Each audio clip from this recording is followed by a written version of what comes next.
Well, it looks like Christmas came early.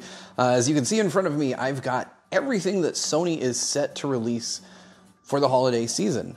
We have the PS5 Slim, the brand new stand that goes along with that, as well as the PlayStation Pulse Explore earbuds and the PS Portal. So we've got a lot of stuff to open up. Obviously, thanks to my friends at PlayStation for sending all of these things over. This is really cool to be able to check these out. We're actually going to start with the PS Portal because I think that's the thing I'm most curious about. I really want to see what this is like. It's the first portable product from Sony since the Vita, RIP Vita. But we're going to go ahead and slide these out of the way for the time being. We'll come back to you later. And let's go ahead and see what Sony's new portable is like. Obviously, you have just a picture of the portable on the box here on the front. On the back, it's just standard marketing hype about what you can do with this thing. If you don't know, this is strictly meant for remote play. So this is just to play your existing PS5 games portably. And of course, that means that if you're playing them, you have to have a PS5 to play them on and a good enough internet connection to be able to stream games from your PS5. Now, I haven't used this. I'm not even allowed to talk about what it's like to use it, even if I had, which I haven't. But let's go ahead and crack it open, see what's inside. And just slide the box open like this. It's very similar to the PS5 box. It just has these kind of little flaps, and inside I bet there's just a stark white box. There we go. Let gravity do its thing. Little cardboard right there. Oh, and it's not a white box. Actually, that's kind of cool. This is like classic PlayStation gray. This is like the PS1. I like that. I miss the days of the original PS1, so that's cool to see. Pretty nice box. It's got a little cutout for your finger telling you where to open this from. And as we pull it open, oh, this lifts right out. Oh no, it's a hinge, but it's like a weird sideways hinge. And inside we have what looks to be a USB-C cable, if I can get it open. And yep, just as suspected, this is just a USB-C cable. It's the same kind that comes with a DualSense or in the box with the PS5, just the very standard. Oh, it is USB-C on both ends though. That's kind of new. I haven't seen one that is USB-C on both sides, and I have a feeling that's because the PS5 Slim only has USB-C ports on the front. But that's not what we're here for, is it? Let's go ahead and take this beauty out of the box. We have the PS Portal right here, the PlayStation Portal, the actual hardware. Obviously, this made the rounds on Twitter forever ago, long before it launched, right after Sony announced it. And you can see you've got like a little film on the screen to tell you what to do with it. It basically just says, hold down the power and wait, and it will power up. Now, I'm not allowed to show this thing on. So Sony has said that I will be able to show that to you at a later date. Expect a full review of the Portal on the channel, but we can do this. We can take this film off. Ooh. And you can see that screen is awfully shiny. That is a really pretty screen. Nice piece of hardware. The build quality is really good. It feels rigid. It feels sturdy. The DualSense feels like a proper PlayStation controller, just kind of split with a screen in between. So, you know, kudos to Sony. Build quality feels excellent.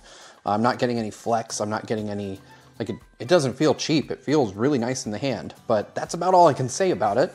That's the PS Portal. Looks really, really cool. I'm actually really excited to try this thing. Turn it on, play, I don't know, Spider-Man, God of War, something on this. But stay tuned to the channel for impressions on just what this is like once I'm allowed to tell you about it. Next up, we've got the PS Pulse Explore earbuds, the PlayStation Pulse Explore earbuds. These are actually really interesting. I have a lot of questions about these because if you look on the back, they mention PlayStation Link for a lightning fast connection. Now, what I heard about these when they were announced was that if you wanted to use them on the PS5, you needed a special USB dongle. I have no idea if that's in the box or not. And if you use them with the PlayStation Portal, they just pair automatically. Now, I have been wondering if they pair automatically with the PS5 Slim. I won't know the answer for that until I'm allowed to share a review on these with you. So again, stay tuned for this, but we can open this up and at least show you what they look like. But that's about all I'm allowed to do today. So let's get right to it. I am being defeated by a mere headphone box. Oh, hold on. That seal is like impossible to see. I just spotted it. So it's being held in place. I feel a little bit better about myself now, but not a lot, honestly. So you have to take that seal off. Yeah, it looks like you're expected to just tear down like that, and then will they just come out now? Yep, there we go. That was what was holding it in place. Interesting. Looks like we do have a USB dongle. There are some instructions in here. It basically says to power on your PlayStation, plug in the USB dongle, and then it looks like the Pulse earbuds or Pulse Explorer earbuds will just pair to that USB dongle. Oh, that is interesting. It also says you can pair it to a phone. I didn't realize these worked with phones. That's kind of cool. So this is a more versatile product than I thought. This is basically Sony's take on AirPods. Once you get under the instructions, you just have the earbuds right here in their case. So if we tip that out and we can kind of shake this loose, let's use the wrapping to pull it out here. My fingers are not quite small enough to fit in the grooves provided in the package, but there we go. And we will unwrap these real quick. They're wrapped in like a paper, but this is Sony's new answer to AirPods, I guess. This is the Pulse Explorer earbuds, and they just slide out like this, and you'll see the earbuds presented to you that way. I actually kind of like that sliding action on the case, and then they just slide back shut. On the back, you have USB-C, so that you can charge these. There is, just like with the PS Portal, a USB-C cable included in the box, though curiously, unlike the Portal, this one comes with a USB-C to USB-A cable, meaning that there's kind of some inconsistency here. The PlayStation Portal has just a dual-sided USB-C. This one has a more traditional USB-C to USB-A cable, which again makes sense if you have an older PS5, because that PS5 has a USB-A port on the front, whereas the Slim, which we're about to get to, does not. Though there is one on the back of the Slim, if I've read everything correctly. So pretty basic stuff here. Let's see if we can find that USB dongle in the middle of this case, but yeah, I like that. These are also some pretty smart looking earbuds. I really like the PlayStation design on the earbuds. I think they're really cool.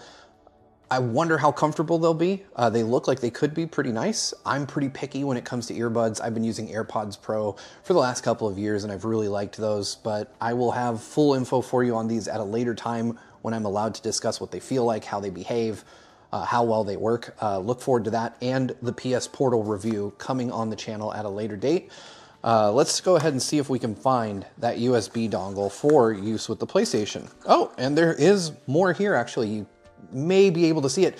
These are different tips so that you can fit the Explorer earbuds to your ear, which I really like. I usually go with the default tips that come with most earbuds. With the AirPods Pro, that's what I ended up doing, but I do like having the option. Obviously, everybody's ears are different. It's really nice to be able to custom fit these to your ears, or at least get as close to a custom fit as you can with a mass-produced product like this. And then, of course, at the end, we have just this little dongle. This is the dongle for using this on the PS5. It's way smaller than the one that ships with the Pulse 3D headphones. So I wonder how Sony was able to reduce the size on these by such a significant margin. Still cool. I would like it if the case had storage for it, so that if I wanted to take these, say, to a friend's house where they have a PS5, that I could just kind of slot it into the bottom. But I also don't anticipate that I'll be traveling much and wanting to use it on a PS5. Especially considering you don't need this to use it with the PlayStation Portal, which would likely be the only reason I'd take these out of the house and on the go with me. Because like I said, I have AirPods for my phone, and I don't see this replacing the ones that I use daily with my iPhone. I would probably keep these strictly for gaming, and I'm excited to see what these sound like.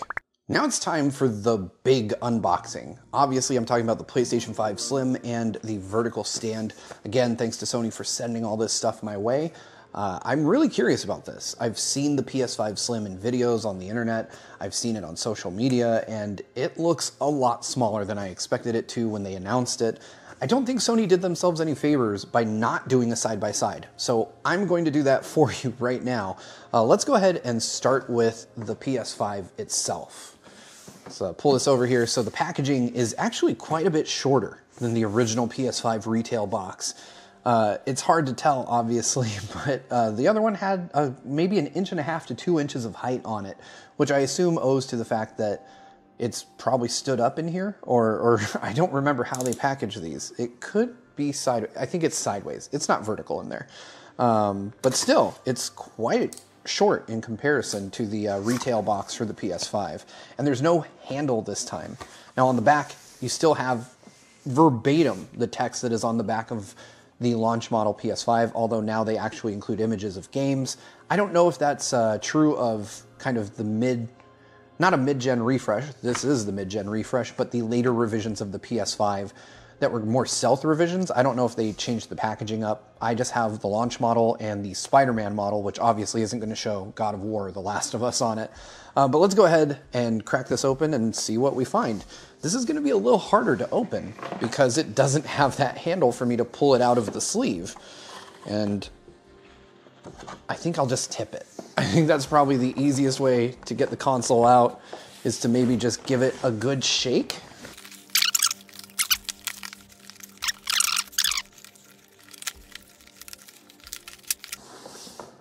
There we go.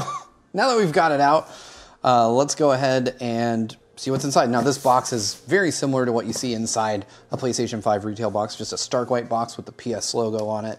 Let's go ahead and open it up. Now, in here, in the top, we've got the power cord, what I assume is the horizontal stand. Yeah, this little bit of plastic here is the horizontal stand for the PS5. And then the power cord. We open up these two kind of wings to reveal a standard DualSense controller. This is not a revision at all. The HDMI cable still appears to be exactly the same as the one that shipped back in 2020. And then a USB-C to USB-C cable, just like the PS Portal. So from there, we have just instructions to lift up the carton. And just like before, we have the PS5 sitting sideways inside. So let's lift that out.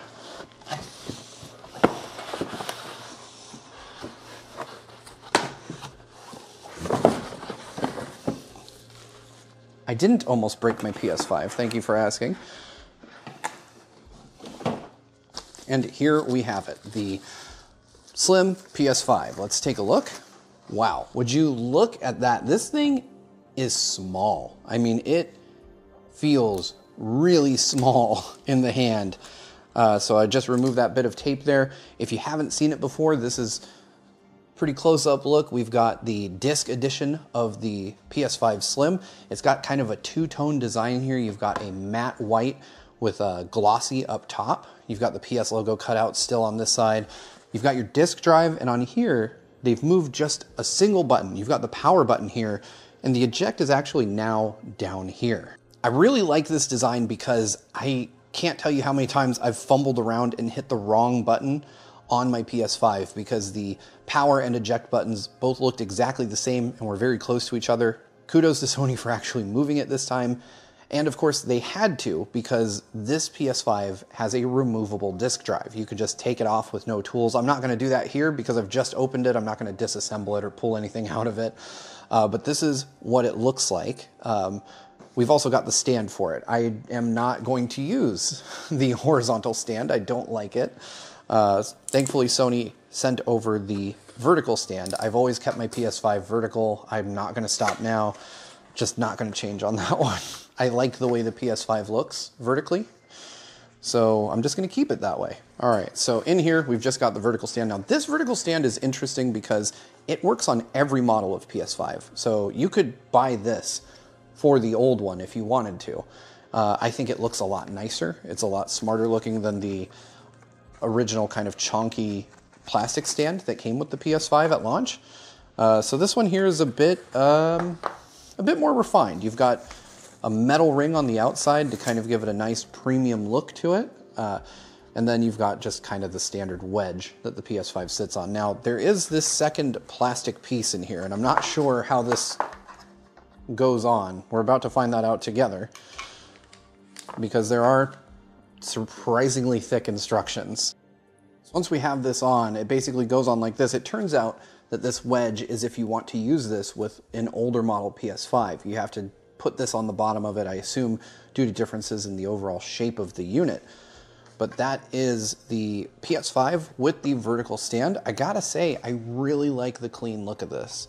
You've got the shiny metal on the bottom with the glossy panels up top, and it feels quite a bit smaller. It's a lot lighter. It's not nearly as heavy as the OG PS5. In fact, let's take a quick look at the PS5 next to the launch model. So you can see, just looking at these side by side, the old PS5 is really big in comparison.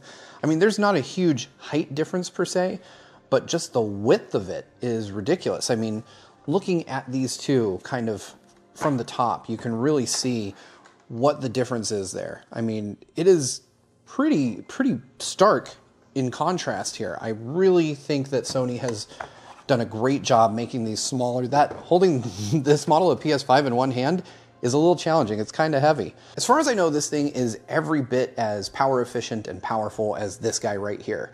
That's a lot of power to cram in a much smaller package. It's really impressive that Sony was able to re-engineer the PS5 to this degree to get it down in size this much. And I'm excited to tell you all about it once I've had an opportunity to use it, to play with it, and to see if there are any differences between this newer model and the OG that we've all been playing with since November of 2020. That's it. This is Sony's lineup going into 2024. This is the future of PlayStation. The PS5 Slim, the PlayStation Portal, and these new earbuds are what Sony is going to be pushing for the next probably couple of years. This is what PlayStation fans will be picking up if they're jumping into the ecosystem for the first time. I personally love the look of the PS5 Slim. I'm really excited to put it into my entertainment center and see how it looks, you know, next to all my other stuff that I've had for years. The PlayStation Portal is really exciting. I can't wait to try it out and see how remote play functions on this device. I'm going to be giving it a thorough series of tests, testing everything from network latency to connectivity to how it works, you know, as far away as I can get from my house, from my PlayStation with it. So stay tuned to the channel for that, as well as a full review of the PlayStation Pulse Explorer earbuds. Thanks again to Sony for sending these over, and I will see you next time.